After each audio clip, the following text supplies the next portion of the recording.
Chelsea fans, welcome back to Talking Chelsea. Welcome back to your Chelsea news. Chelsea announced the next pre-season tour for the men and the women's teams. Cole Palmer hasn't trained ahead of the Atalanta game tomorrow. We finally have an injury update regarding Liam Delap, and we know how many games he's going to miss, and Chelsea finally reveal their striker plans. Not only that, but we're also going to be predicting Chelsea's starting 11 to face Atalanta. Now, of course, I'll be giving my own thoughts and opinions on everything that's been reported, but more importantly, I want to know what you guys think down below in the comments. And before we get into the video, make sure you leave a like and subscribe if you are a Chelsea fan who enjoys Chelsea content. We're on the road to 15k by the end of the season. You can also use the new YouTube hype feature, which pushes this video out to a bigger audience. Kicking things off, Chelsea have announced breaking news. Chelsea announces that Chelsea FC and Chelsea FC Women will be playing in the 2026 Sydney Super Cup next summer. The men's team will play Western Sydney Wanderers Tuesday the 28th of July at the Accor Stadium. Then we'll play Spurs Saturday the 1st of August at Accor Stadium. And the women's team will play the A-League Women All-Stars versus Chelsea Women Wednesday the 12th at the Allianz Stadium. This is huge, you know. This is massive. And I know that Tim's going to be in the comments getting gassed and wanting to go to every single game. So shout out to you, Tim. You're a real one.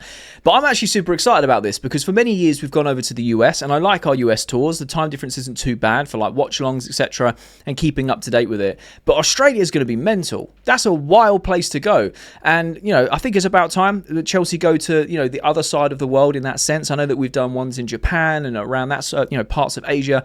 Australia, I can't remember the last time we went, if we've ever gone in my lifetime. I think we may have done it once, maybe twice, I'm not entirely sure, but this will be huge. I'm personally going to try and do everything I can to see if I can get over there, because that would be amazing. More than likely I won't, unless a sponsor wants to come and sponsor us, and that would be amazing, because we'd be doing watch-alongs and all sorts, in the flesh, match vlogs, whatever. That'd be class. But this is really cool. I really like it, and I like the selection of teams as well. It's obviously good exposure for a lot of the UK audience, or even Chelsea's global audience, to the Australian teams. You've got Sydney FC, Chelsea, Tottenham, and then you've also got the A-League All-Stars for the women, which will be really, really interesting. And what was the other team that I've got there? Western Sydney Wanderers. So I think it'll be really, really cool. It seems to be a smaller tournament. Obviously, we had the Club World Cup this summer, which is obviously a big tournament rather than a pre-season. But we only had the 2 games. And we had Leverkusen at the Bridge. And I can't remember the other team off the top of my head because it was such a fast turnaround. It was like 2 games in like 72 hours or whatever it may be. But this is really exciting. I love this. Let me know your thoughts and opinions down below. Will you be, you know, physically possible for you to go to Sydney to watch these games? Will you be doing watch-alongs with myself? I'm going to try and get myself across there. And what are your thoughts on the pre-season? I know it's obviously been announced so early, but it's something to look forward to. And I can imagine because of the sheer amount of travel for a lot of Chelsea fans being this side of the world, they're going to need a lot of planning and preparation to try and get across there. Now, the tickets go on sale, I believe, on the 12th. 12th of December at sydneysupercup.com. This isn't an ad or anything, just letting you guys know. I will be having a little hover around, see how prices of tickets are. I'll be calling up the family. My sister's a huge Chelsea fan. It might be an excuse to have a big family holiday together around that time. I've never been to Oz. It would be amazing. And to go and watch Chelsea there would be unbelievable. So let me know your thoughts and opinions down below regarding the Sydney Super Cup. Nizar Kinsella has reported that Cole Palmer did not train ahead of Atalanta. There is no injury. It is just part of his return process, and he will be ready to face Everton on Saturday. Now, I find this very interesting. Of course, it's part of his recovery. I've got no issue with that whatsoever. I'm just glad it's not an injury, because if it was another injury, we would be cooked.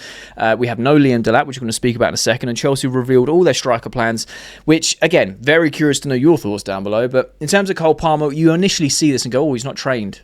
Oh, please don't be another injury. Unfortunately, fortunately for us, it's not an injury. I don't know what I said unfortunately there, but it is part of his recovery process. My question is, does he play tomorrow? Does he miss the Champions League game tomorrow to be fit, fully fit, to play a full 90 against Everton on Saturday? This is what I don't know. Now, the press conference for the Atalanta game tomorrow is actually this evening at 6:30 p.m, so 3.5 hours or 3 hours-ish after this upload. So I don't have the pre-match press conference. So that'll be very interesting. I'll be keeping an eye on it. I might be posting bits about it on TikTok, depending on when it's released, etc. So as of right now, we've kind of only got a few pictures of people training, and Cole Palmer's not been pictured, and it's obviously been reported that he's not injured. It's just part of his return process. So it's going to be very interesting. I personally feel like we have to play him in some capacity against Atalanta, rather than not playing at all. Because I've spoke to a lot of you guys after the last 2 games, and obviously Palmer's played 30 minutes and he played 60 minutes. And especially against Bournemouth, a lot of players were like, oh, I shouldn't have even bothered playing him. He wasn't up to scratch. You could see he was lethargic. You could see he just wasn't ready to play, wasn't ready to perform. We can't expect a lot from Cole Palmer. He's been out for a long time. And I hear it. I really, really do. But at the same time, The only way he's going to get game minutes is by playing game time. It's as simple as that. So I feel like it's a necessary evil to be playing, because you never know. It could have gone a different way for Cole Palmer in that 60 minutes against Bournemouth, and he could have got a hat-trick, or he could have set up 2 goals, or he could have, I don't know, set up 1 goal. He may have got on the score sheet, and then all of a sudden it's a genius move, right? And Cole Palmer's back. And look, he's been out for 3 months. It's going to take time for him to get back up to speed. It's going to take time for him to be firing on all cylinders again. And it's not an excuse. It's just how the game goes. And I feel like it is a necessary evil. So at the same time, as much as I feel like we should be using him against Atalanta in some capacity, whether it is 30 minutes off the bench so he still gets extended rest, whether it is he starts the game and see how many minutes he can do before the game against Everton Saturday, or does Maresca say, do you know what? We're going to have to utilise the likes of Buonanotte, João Pedro, Mark Guiu in different ways. So we can, maybe Tyreek George, maybe Pedro Neto, whatever it may be in terms of the 9 and 10 rotation there, to allow Palmer a full game's rest, and then we use him for Everton on Saturday, because it depends how you look at it. It depends how Maresca's looking at this. Champions League, I think, is so tight, just like the Premier League this year in terms of where we are. We were level on points with Barcelona when we played them. It was a 6-pointer. Atalanta, I think, are now relatively similar position to where we are now after beating Barcelona. So we need to go on and win this game to really cement ourselves into that top 8. Or at least be in with a very, very good chance of finishing there with the remaining fixtures we have. It depends whether he's prioritising the Champions League or the Premier League, because if you look at the Premier League form after the defeat and the draw against Leeds and Bournemouth, he may be looking at Everton going, it's an absolute must-win to really turn things around quickly for December. So we'd rather have Cole Palmer fit for a full 90 there, because that's more important than playing a league group stage game against Atalanta, where we still have other games. We're in a goodish position, healthiest position, where we're not going to get dropped out the competition, touch wood, because of where we are on the table, that maybe he's thinking it's not as important as the league. Who really knows? And it'd be very interesting to know your thoughts down below. What would you prioritise? For me personally, I would prioritise the Champions League. And that's just because it's my favourite competition. I'm biased against it. You guys know this. It's my favourite competition. Whether we're in it or not, I always watch it every year. I love it. There's something magical about it. It just gives me this feeling. So in my opinion, I'm like, nah, Champions League, in my opinion, is you go out for that. But I am fully aware that we need to turn things around in the Premier League. Now, Everton for Chelsea is very much a bogey team. It's very much a bogey team, whether it's home or away. We normally win the home fixtures. It's the away fixtures that I really get worried about. And typically, when we've gone to win the league, we've beat United at Old Trafford. We've beaten Everton at Goodison Park, which I know isn't there anymore. And there's another team as well that we normally beat. Arsenal. Yeah, if we beat those 3, we usually go on and win the league. So it's one of those where I feel like we definitely need the 3 points to get back on the horse in the Premier League. So I think maybe Maresca is going to prioritise Palmer's fitness for then. And either way, I've got no issue with that, because I just want Palmer back, fully fit and firing all the cylinders. I think we all want that, if we're being real. So yeah, let me know your thoughts and opinions down below in terms of this injury news, or like Cole Palmer not training, part of his recovery program. Would you prioritise him playing a full 90 against Atalanta or for Everton on Saturday? Alex Crook has reported breaking news. Liam Delap faces another 6 to 8 weeks out with a shoulder injury sustained versus Bournemouth. And here is a list of games that Liam Delap will miss if he's out for the 8 weeks. It's Atalanta, Everton, Cardiff, Newcastle, Villa, Bournemouth, City, Fulham, the FA Cup Round 3, the Carabao Cup semi-final if we beat Cardiff in the quarter-final, then Brentford, Paphos, Crystal Palace, Napoli and West Ham. Now, I'm not going to speak specifically about Liam Delap's injury, because we spoke about it yesterday quite in depth, talking about Delap's sort of unlucky run in a Chelsea shirt and also his lack of good form, the mixture of the two. This is a long list of games he is going to miss. I think it's 15 games?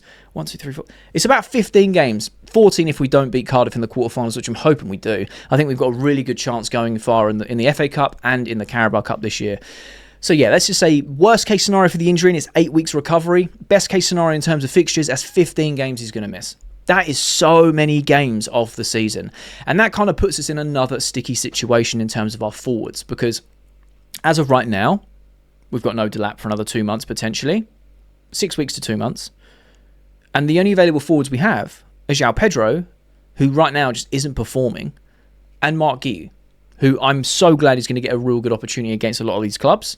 I really hope he kicks on and does well, because I do really like Mark Guiu. I think he's a fantastic player. I think we can all agree. He's got a lot of raw ability, a lot of potential, and he works hard for the team. He's hungry to get better. But is he a player that's going to come in these 15 games and bang in 7 goals? I mean, hey, I'm happy to be proven wrong. And if he does that, amazing. All credit to him. That makes it even more difficult for the likes of Liam Delap to come back into this squad. And he's just going to be rusty. And I genuinely feel for him. Is it because he took the number 9 shirt? That's all I'm going to say. You know, they say there's a number 9 curse of not scoring goals, but maybe he's got it and he's just got back-to-back injuries because of that. I don't know. Maybe I'm being too superstitious and I'm being silly. But there is question marks over Liam Delap, and I'm not saying that, we need to get rid of him, we need to offload him. We bought him this summer for £30 million. I think it's going to be a bargain in time to come. I really, really do. But in terms of, he was brought in, João Pedro was brought in, he absolutely outshone Delap in terms of the Club World Cup and banging in goals and assists, and you were like, wow, what player. Start of the season, we were kind of seeing that rotation against different opposition, seeing how their profiles are going to, make differences against the opposition. Then he gets that hamstring injury, he's out for a long time, and you kind of feel for him a little bit because he was slowly just trying to get in a bit of a run of form, and we're going to start seeing how he's going to be utilised differently. And it's the start of the season, everyone's excited. He's come back, he's been rusty, he's had discipline issues with cards, etc. He wants to be like this bruiser where he rattles people and rage baits them and kicks them and stuff, but he's not very good at it because he always gets caught and gets booked. And gets sent off, etc.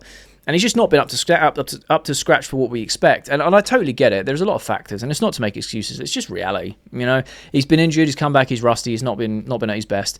And now he's trying to get into a run of form, and then all of a sudden, he's out for another 6 to 8 weeks, which is crazy. It's like 4 months of football missed out of a 9-month season. It's wild.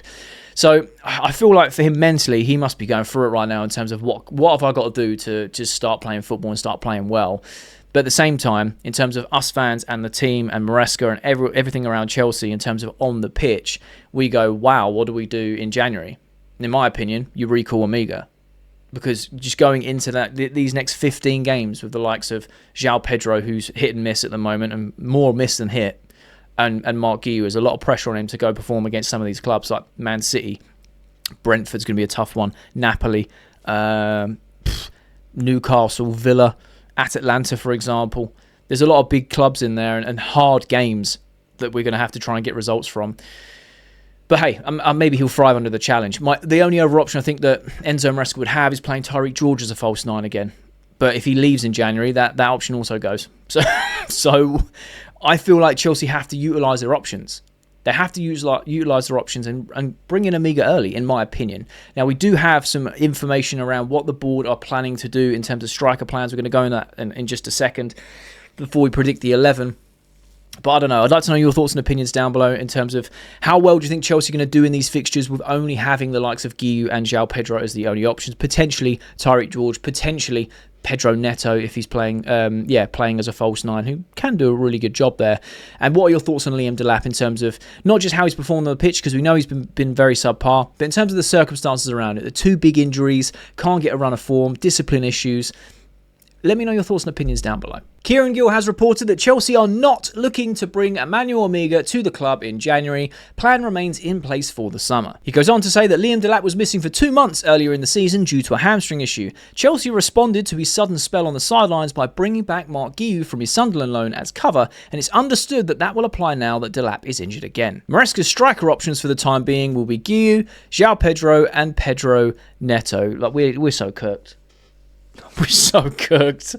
And I'm not trying to be negative. I'm just looking at how we performed this season in terms of these options. Like I said, there's no pressure on Guiu here. And I don't want there to be pressure on Guiu. I'm happy he's going to be getting an opportunity because he could have got this opportunity at the start of this year, 2025, when Jackson was injured.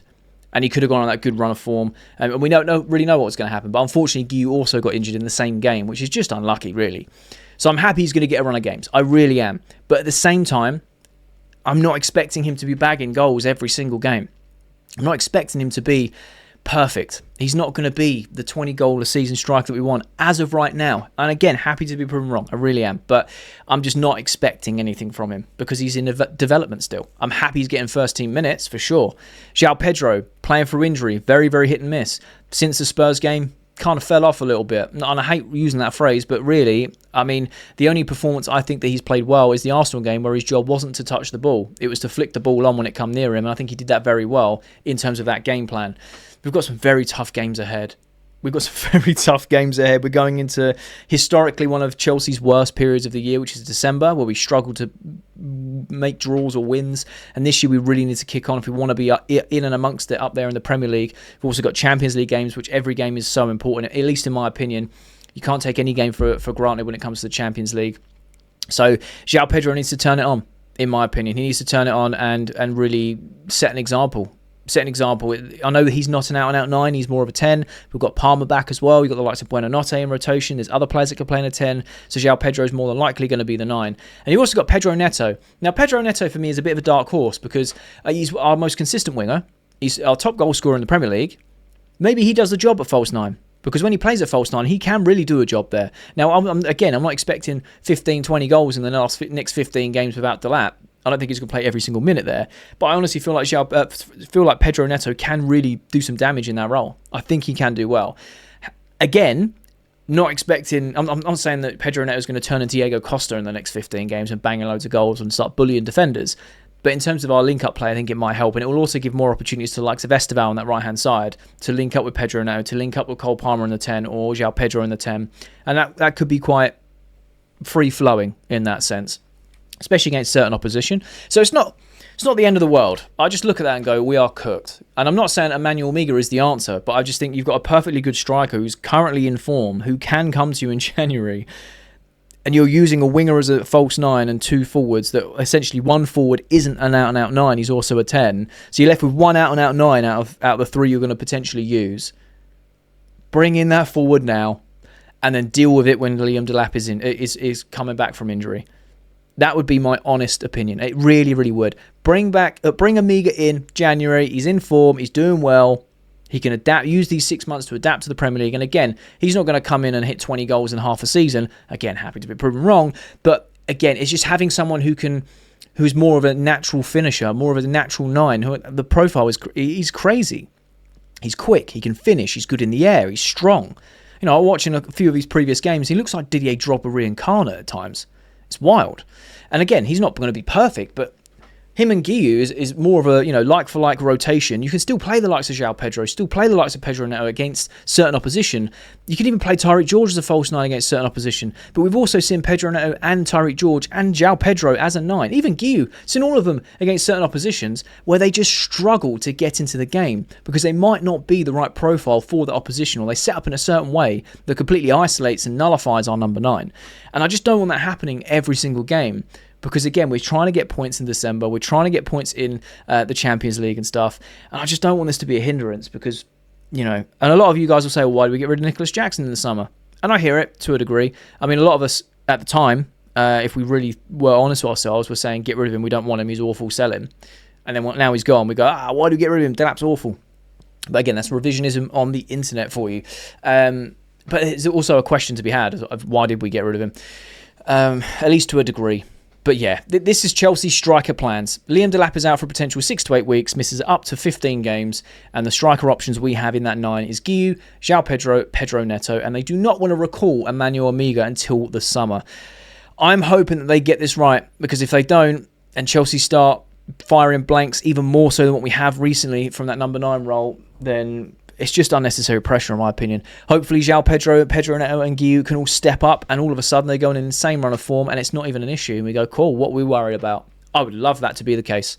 But knowing how Chelsea are historically in December, I don't see it happening. I'm very open to it, of course, but I would love to know your thoughts and opinions down below regarding Chelsea's striker plans, regarding not recalling Emmanuel Amiga in January and waiting till the summer, and using the fact that Guiu was a scapegoat at the start of the season, which did make sense. It did make sense there and then, let's be real, and we were all screaming for it and it happened. But then we still didn't use him for a little while because he went up to scratch, regardless of that. Very curious to know your thoughts. How would you deal with this number 9 issue now Delap is going to be out for another 15 games as a minimum, and knowing we have Emmanuel Amiga available to be brought in January? So let's predict this Chelsea start 11 to face Atalanta tomorrow in the Champions League. Starting off in goal, we're going Robert Sanchez. Now, this guy has been saving us recently, especially against Bournemouth. He's been fantastic this season, minus the Man United game. We'll always say that, but he's been fantastic this season. So long may that continue. Left back, I think it's got to be Cucurella. This guy is becoming Caicedo-esque in terms of just playing all the minutes possible because he's so integral to this team. When it comes to the centre-backs, this is where I've had a lot of thought, because I don't feel like Wesley Fofana will play, because Enzo Maresca said at the moment the load management is 1 game a week. And he played fantastically well against Bournemouth. Do we risk him for Champions League and Everton? Does Maresca go, okay, Atalanta's more important than Everton at the weekend? Does he say, do you know what, we'll play him at Everton because the Premier League is where we really need to focus now, and we can do a makeshift centre-back partnership in the Champions League? I'm not sure, but what I'm thinking he may do is he may do a new centre-back partnership, which I don't think we'll be happy with, but I think kind of makes sense. And I feel like he could play Benoit Badiashile on that left-hand side and partner him with Trevor Chalobah, because Chalobah is very robust and can play a lot of minutes. So I feel like he can play the midweek game, he can play the weekend game, and he can partner Badiashile on the left-hand side. He could also partner Wesley Fofana, against Everton. I think that could kind of make sense. This could also be a very good opportunity to get Josh Ashimpong some minutes, whether or not it's centre-back, whether or not it's right-back, whether or not it's a 6, who really knows? I just feel like you have to go strong against every club as soon as you can, and if you can get the job done, amazing, you can start taking players off. I'm also very cautious and very aware that Enzo Maresca loves to rotate to keep people fit. As much as we don't like it, sometimes it makes sense, sometimes it doesn't. I just feel like this is the game where that he's probably going to change up that centre-back partnership again to protect Wesley, which I don't mind. I don't mind if Fofana's been fantastic since he's been fit, and if we can keep him fit, I'm all happy for it and I'm here for it. So that's who I think that Maresca might go for in terms of fitness, in terms of rotation. And he's not going to be playing Tosin, let's be real. And he could be playing Ashimpong, but I feel like it'll be Badiashile and Chalobah. I'll be very surprised if Fofana starts. Again, I'd be happy for it, but I'd just be quite surprised. And I won't expect him to play against Everton, which would be a shame. Right back, again, it could be Malo Gusto, it could be Reece James. I feel like he's going to go with Reece James as right back. Again, could be very, very wrong, because at the moment it's very hard to predict who's going to play at right back. It's normally Reece James or Gusto, and they kind of rotate on that right hand side. However, when it comes to the 6s, I feel like we're going to go back to some normality. Caicedo can play this game, which is going to be a huge plus that Chelsea have got him back, which is why I'm not as I'm not as anxious maybe of playing Badiashile as the left side of centre-back, because you're going to have the likes of Caicedo in front of him who can drop back and help out if needed, and then you've got Chalobah to partner him as well, and hopefully Badiashile can put in a good performance, because he's put in some good ones this season. He's also put in some stinkers. And then partner him, I think, is going to be Enzo Fernandez, and I think Enzo Fernandez will play a lot better knowing that he's going to have his comrade next to him in Caicedo. I think that works very, very well. When it comes to the attacking 4, we'll start on the left-hand side. Left-hand side, I feel like it's going to be Jamie Gittins that starts purely on a rotation basis. Obviously, we had Garnacho playing against Bournemouth. To be fair, I can never keep up. One starts and the other one comes on at some point. So I just feel like in terms of that merry-go-round of left wingers, we'll play Gittins to start against Atalanta. And it'll be good to see him play in the Champions League as well, because he played against Ajax and he was doing very, very well. The number 10, I'm very... question marks. Will he play Cole Palmer or will he rest him for Saturday? And I honestly feel like he may rest him for Saturday, which means we could see the likes of João Pedro or Buonanotte in that 10. Now, I feel like he's going to go with João Pedro because it's the stronger option as of right now. If he's not going to play Cole Palmer, like I said, going based off of what we know so far in terms of he didn't train, but he's not injured, it's part of his recovery process. I feel like he's going to rest him tomorrow, play him against Everton on Saturday. If he does that, João Pedro is going to play in the 10. Right-hand side, I feel like...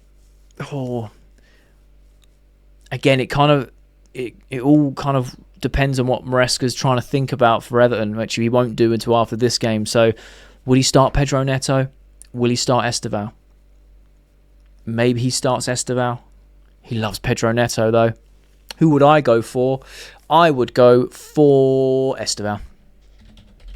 I think, why not? Go for Esteval because of how electric of a player he is. I don't know why I can't find him on Lineup Builder, so I have to use this guy instead as a placeholder. A lot of you keep asking, why is there a German keeper as Esteval? But hey, I can't find him. So we're going with Esteval on the right-hand side, and then that leaves the number 9 role. Now, he could play Pedro Neto as the false 9. He could play Mark Guiu as that 9, give him a start in the Champions League.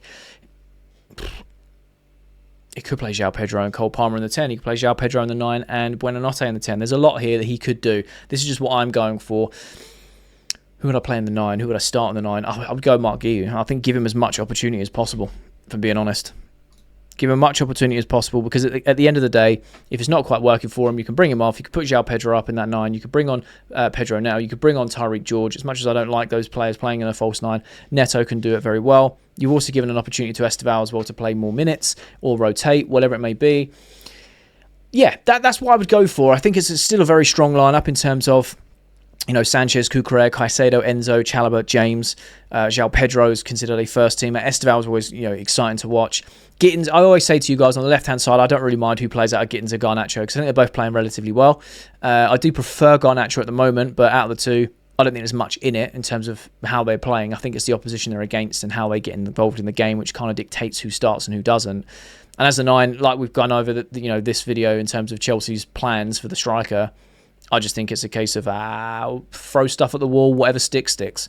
So we're going to go with Mark Guiu to start, and I hope he has a very good game. Getting him scoring in the Champions League will do wonders for his confidence. He's a very good striker, but we just know he's in his development stage. So that is my predicted starting 11 for Chelsea tomorrow against Atalanta. Do you agree with this lineup? Do you disagree? Let me know your thoughts and opinions down below. Would you be playing players in different positions? And that's the latest Chelsea news. Let me know your thoughts and opinions on everything that's been reported down below in the comment section. I love having a conversation with you guys. And if you watch this video all the way to the end, firstly, you're a real one, and I mean that. You're a real one. But secondly, there'll be a thumbnail appears on the screen. So if you are a Chelsea fan who enjoys Chelsea content, make sure you click that thumbnail, because you'll enjoy that video too.